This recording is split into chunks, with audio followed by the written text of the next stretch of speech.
historic main square are factories with products requiring the finest craftsmanship. Here, over 300 years ago, Sweden's tool-making had its origin. And in this ancient town, world industry was revolutionized a half-century ago by incredibly accurate products of the Johansson factory.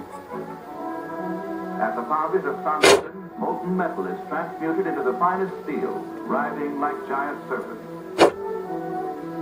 At the Johansson plant, fully processed steel bars of all required dimensions move from glass storerooms to machines, cutting them into proper lengths for milling. Here, master machinists shape blocks of steel that made modern industrial science possible. They are the world's standard engineering measure, the unbelievably precise Johansson gauge blocks. These operations may appear quite simple, but the cutting and polishing procedures demand utmost skill. The creation of perfect flat planes of steel is one of the greatest achievements of industrial science. Each gauge block must pass rigid spectroscopic tests and be completely perfect, for it is the final authority in all highly accurate measurements.